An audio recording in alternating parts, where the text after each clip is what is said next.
आधी रात का समय था। गुलाबी कमरे की नीली रोशनी में शीनू को कुछ हलचल महसूस हुई। उसे किसी के रोने की आवाज़ सुनाई दी। वह बिस्तर में उठकर बैठ गया। तभी उसने देखा कि दरवाजे के पीछे कोई आकृति बनी हुई दिखाई दे रही है। वह डर गया और रजाई को ढांककर चुपचाप लेट गया। तभी रोने की आवाज़ और तेज हो गई। अब उसने धीरे से रजाई हटाई और हिम्मत करके उठा और दरवाजे के पीछे झांका। उसने देखा उसका स्कूल बैग टंगा हुआ है। उसने गहरी सांस ली और बिस्तर पर आकर बैठ गया। तभी उसे एक आवाज़ आई, अरे ये क्या? उसका स्कूल बैग कुछ बोल रहा है। वह फिर उठकर दरवाजे के पास गया और उसके स्कूल बैग ने कहा, शीनू, तुम तो मुझे भूल ही गए। देखो, कब से मैं यहाँ टंगा हुआ हूँ और टंगे टंगे मैं थक गया हूँ। मेरी कमर में भी दर्द होने लगा है और मैं इतना गंदा भी हो गया हूँ। शीनू ने कहा, कोई बात नहीं दोस्त, मैं तुम्हें अभी साफ कर देता हूँ। लॉकडाउन के कारण मैं तुम्हारा उपयोग नहीं कर पा रहा हूँ ना, इसलिए। और उसने अपने स्कूल बैग को बिस्तर में रखा और किचन में कपड़ा लाने के लिए वो चला गया। जैसे ही वो किचन में गया, वहाँ से भी उसे रोने की आवाज़ आई। अब क्या?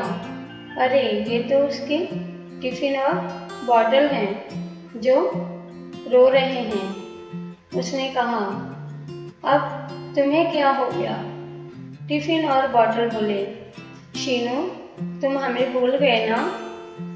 शीनू ने कहा, अरे नहीं, ऐसी बात नहीं है। तुम्हारे कारण ही तो मैं रोज अच्छा अच्छा खा पाता था। मैं तुम्हें भी अपने पास रखता हूँ। और उसने टिफ़िन और बॉटल को भी पकड़ा और कपड़ा लेकर वो अपने रूम में आने लगा।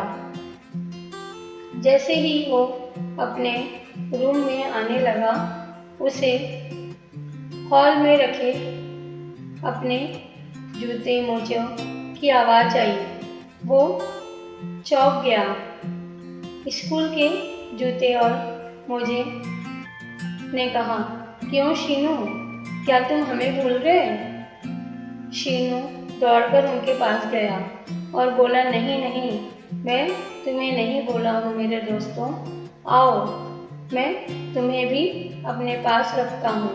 और वो जूते मोजे लेकर अपने रूम में आ गया।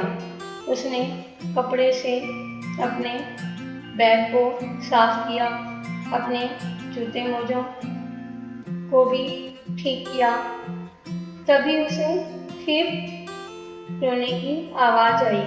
अब वो समझ गया कि ये तो उसके यूनिफॉर्म ही हैं, क्योंकि आवाज़ कबर्ड से आ रही थी। उसने तुरंत अपना कबर्ड खोला और अपने यूनिफॉर्म को अपने गले से लगा लिया और उनको कहा कि मैं अभी तुमको पहन लेता हूँ।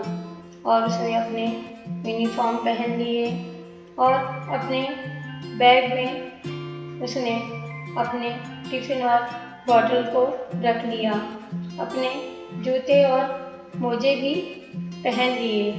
अब वो बहुत खुश था।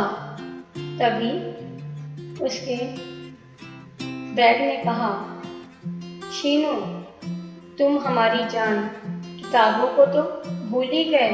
शीनू ने कहा, अरे हाँ, तुम सही कह रहे हो।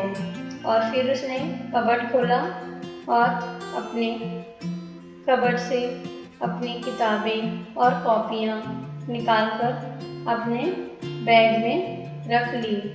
अब वो अपने बिस्तर पर बैठ गया और बिस्तर में बैठे बैठे ही थोड़ी देर में उसकी नींद लग गई। उसे पता ही नहीं चला कि कब वो सो गया।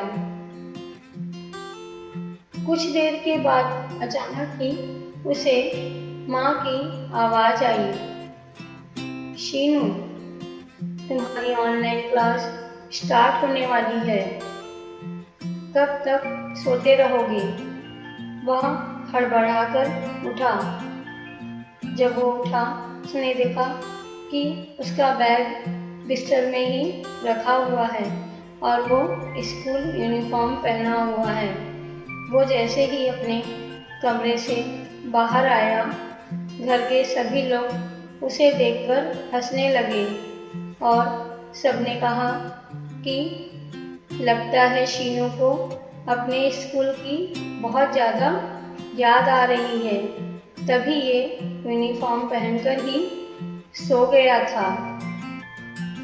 शीनू सोचने लगा कि रात में वो सपना देख रहा था या सचमुच में वो अपने स्कूल बैग और अपने टिफ़िन बॉटल, जूते मोजों से बातें कर रहा था। उसे कुछ समझ में नहीं आया।